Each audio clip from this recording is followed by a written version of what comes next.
옛날 옛적 프랑스의 어느 작은 마을에는 마법의 샘이라고 불리는 전설적인 곳이 있었다. 이 샘의 물을 마시면 소원을 이룰 수 있다는 이야기가 전해 내려왔다.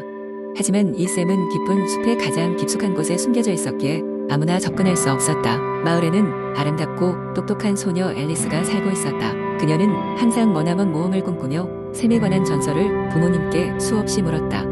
앨리스는 마법의 샘을 찾아내어 마을 사람들을 행복하게 만들고 싶었다. 어느 날 앨리스는 모험을 떠나기로 결심했다. 그녀는 배낭에 필요한 것들을 잔뜩 챙기고는 숲으로 향했다. 숲은 매우 깊고 울창해서 길을 잃기 쉬웠다. 하지만 앨리스는 포기하지 않고 계속해서 나아갔다.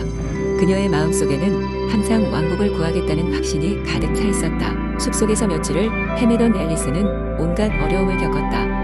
날카로운 가시에 찔리기도 했고 깊은 늪에 빠져나오기도 했다. 그러나 그녀는 포기하지 않았다. 그러던 중 앨리스는 우연히 늙은 나무 요정을 만나게 되었다. 요정은 앨리스에게 친절하게 조언을 해주었고 샘에 이르는 비밀스런 지도를 건네주었다. 앨리스는 요정의 도움으로 드디어 마법의 샘에 도달했다. 샘의 물은 은은한 푸른빛을 띠고 있었고 주위는 신비로운 기운이 감돌았다. 그녀는 샘의 물을 한 모금 마신 뒤 왕국의 번영을 기원했다. 그 순간 놀랍게도 주변의 풍경이 변하기 시작했다. 헛간은 궁전으로 변하고 마을의 작은 집들은 화려한 건축물로 탈바꿈했다. 마을 사람들은 행복과 기쁨에 가득 차 샘으로 찾아와 앨리스에게 감사의 인사를 전했다. 마법의 샘은 결국 왕국을 구해냈고 앨리스는 이야기 속 주인공이 되어 오랫동안 사람들의 기억 속에 남게 되었다.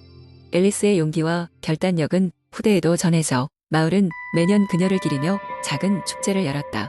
결국 마법의 샘은 새로운 전설로 자리 잡으며 사람들에게 지속적으로 희망과 용기를 주는 존재가 되었다. 앨리스의 이야기에 영감을 받은 이들은 제각각 새로운 모험을 떠나기 시작했고 그로 인해 마을은 언제나 활기차고 번영하는 곳으로 발전하게 되었다. 두 번째, 이야기 옛날 옛적 프랑스의 작은 마을 루미엘의 아름다움을 소중히 여기는 사람들이 살고 있었다.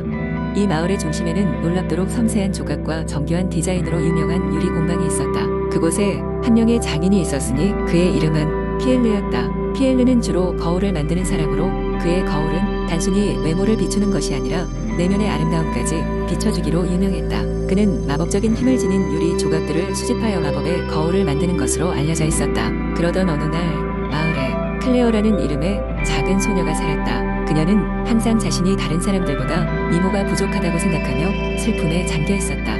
그녀의 어머니는 클레어가 더 자신감을 가질 수 있도록 피엘르에게 특별한 거울을 의뢰하기로 마음먹었다.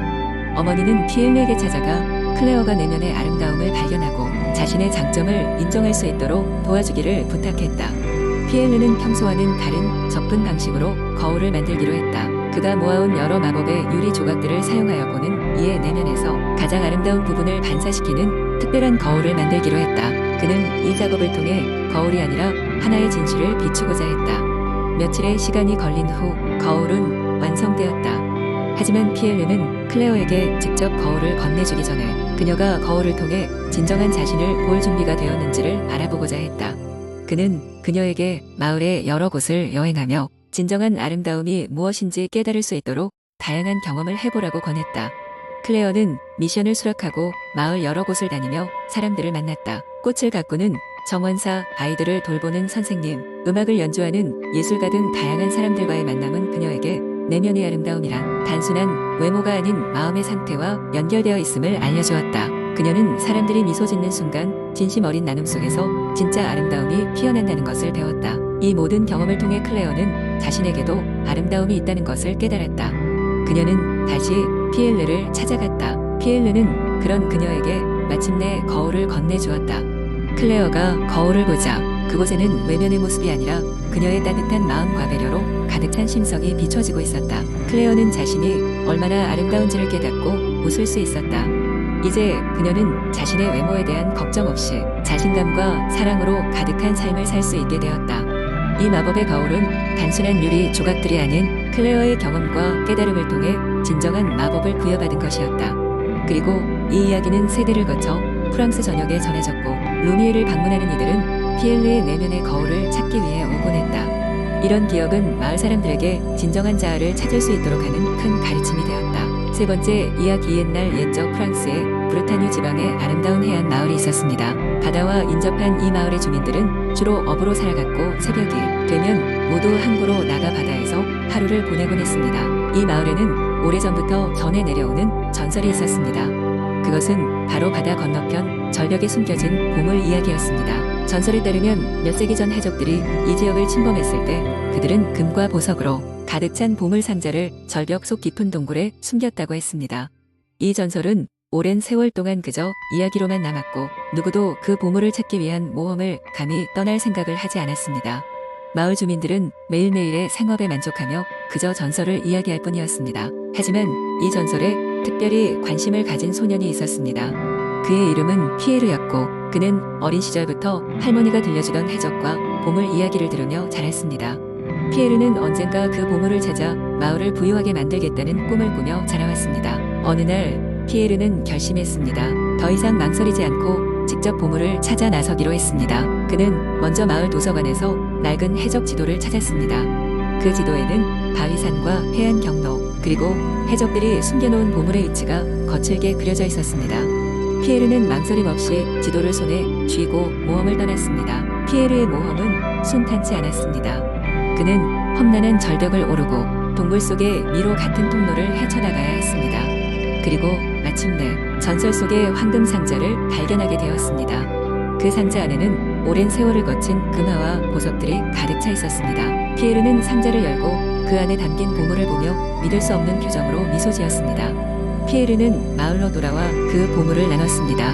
그는 자신만을 위해 보물을 사용하지 않았습니다.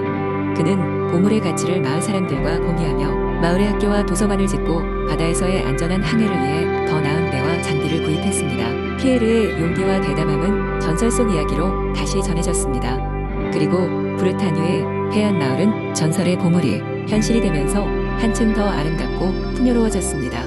피에르는 그의 모험이 사람들에게 희망을 주었고 누구도 실천하지 못한 꿈을 이룬 사례로 남게 되었습니다.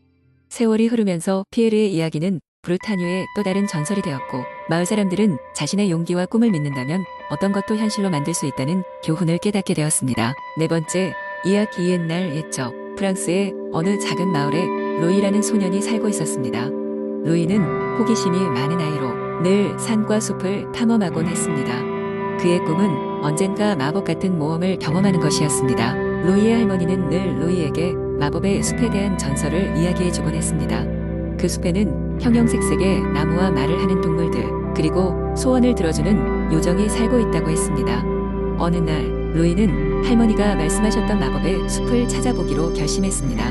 그는 아침 일찍 일어나 준비물을 챙기고 모험을 떠났습니다. 숲 입구에 도착했을 때 그곳은 정말 신비로운 곳처럼 보였습니다. 나무들은 금빛과 은빛으로 빛났고 새들은 마치 음악을 연주하듯 노래했습니다. 루이는 숲을 걸어가다 말을 하는 어린 늑대를 만났습니다. 늑대는 루이에게 숲을 안내해 주겠다고 말했습니다. 루이는 늑대와 함께 계속 걸어가며 다양한 신비로운 동물들을 만났습니다. 부엉이는 루이에게 지혜의 조언을 해주었고 사슴은 숲속의 아름답고도 위험한 장소에 대해 이야기해 주었습니다. 그러던 중 루이는 작은 호수를 발견했습니다. 그곳에서는 물에 요정이 살고 있었습니다. 요정은 루이에게 소원을 들어준다고 약속했습니다. 루이는 잠시 고민하다가 마을의 사람들과 가족들에게 행복과 건강을 가져다 달라고 소원을 빌었습니다. 요정은 미소를 지으며 루이의 소원을 들어주었습니다. 루이는 숲속 모험을 마치고 집으로 돌아가기로 했습니다. 그는 숲에서의 경험으로 인해 마을을 바라보는 눈이 완전히 달라졌습니다. 그는 자신이 느낀 마법 같은 경험을 가족과 친구들에게 전하며 사람들이 그저 일상 속에서 숨어있는 마법을 찾아보게 만들었습니다. 마을 사람들은 서로를 더 따뜻하게 바라보고 서로를 도우며 살아갔습니다. 그 후로도 루이는 가끔씩 마법의 숲을 찾아가 요정과 동물 친구들을 만나곤 했습니다. 루이는 그 숲에서 새로 얻은 지혜와 경험을 통해 어른이 되어서도 항상 꿈을 잊지 않고 살았습니다. 그리고 사람들에게도 늘 그 숲의 경이로움을 이야기하며 그들의 삶의 작은 마법을 전달했습니다. 이 이야기는 이제 프랑스 전역에 전해지며 사람들에게 일상 속의 작은 행복과 마법을 찾도록 영감을 주고 있습니다. 그리고 그 마법의 숲은 아직도 어느 한편에서 루이를 기다리고 있을지도 모릅니다. 다섯 번째, 이야기 옛날 옛적 프랑스의 한 작은 마을 주변에는 푸르른 숲이 있었어요. 숲 한가운데에는 작은 집이 있었지요. 그 집에는 할머니 한 분이 할아버지와 함께 살고 계셨어요. 할머니와 할아버지는 너무나도 가난했지만 서로를 아끼며 행복하게 살았습니다. 그들은 작은 정원을 가꾸었고 그 정원에는 오직 한 그루의 사과나무가 있었습니다. 이 나무는 특별한 나무로 해마다 황금 사과 하나만을 맺었답니다. 이 황금 사과는 너무나도 귀해서 그 누구도 값을 매길 수 없었지요. 할머니와 할아버지는 해마다 그 황금 사과를 마을 시장에 가져가서 팔곤 했습니다. 그 돈은 그들이 빈 겨울을 무사히 나기 위해 꼭 필요했어요. 하루는 할머니가 시장에서 장을 보고 돌아오는 길에 숲 속의 오솔길에서 신비로운 광경을 목격했습니다. 아름다운 요정이 길가에서 무엇인가를 열심히 찾고 있는 것이었어요. 안녕하세요, 할머니. 라고 요정이 부드러운 목소리로 말했어요. 제가 황금 사과 하나를 잃어버렸는데 혹시 보신 적이 있나요? 그 황금 사과는 저에게 아주 중요한 것이랍니다. 할머니는 이 말에 깜짝 놀랐습니다. 우리 사과나무에 황금 사과가 하나 있는데 매년 그 한 개뿐이에요. 이를 요정님께서 잃어버리신 것이라면 어쩌면 그것일 수도 있겠네요. 할머니가 정직하게 대답했습니다. 요정은 감사의 표시로 미소를 지었습니다. 만약 그 사과가 제 것이라면 당신께 그것을 드리겠습니다. 대신 여러분의 정원에 작은 도토리 하나를 심어 드리고 싶어요. 그 도토리에서 나는 나무는 마법의 나무가 되어 여러분께 무한한 풍요를 가져다 줄 것입니다. 할머니는 요정의 제안을 받아들였고 집으로 돌아와 할아버지에게 자초지종을 이야기했습니다. 할아버지와 할머니는 그 도토리를 조심스럽게 심었어요. 몇 년이 지나지도 않아 그 도토리는 자라나 거대한 나무가 되었고 매년 황금 사과가 끊임없이 열렸습니다. 그것은 작은 마을 사람들에게 크게 알려져 그들을 찾아오는 사람들로 항상 북적였답니다. 할머니와 할아버지는 그 황금 사과들 덕분에 가난에서 벗어나 부유하고 행복하게 살 수 있었습니다. 또 그들의 선의로 인해 마을 사람들 모두가 풍요로워질 수 있었죠. 할머니와 할아버지는 모든 것을 나누는 삶을 살았으며 그들의 후손들도 그전처럼 정직하고 착하게 살도록 가르쳤습니다. 그렇게 숲속의 작은 집은 황금 사과 덕분에 마을의 상징처럼 되었습니다. 그리고 여전히 때때로 사람들은 숲속을 지나면서 신비로운 요정을 만나고 자신만의 이야기를 만들어가곤 했답니다. 그래서 사람들은 이 숲이 마법의 숲이라 믿었다지요. 이 이야기는 정직과 나눔이 가져오는 풍요를 알리는 교훈으로 오랫동안 프랑스 사람들에게 전해졌습니다.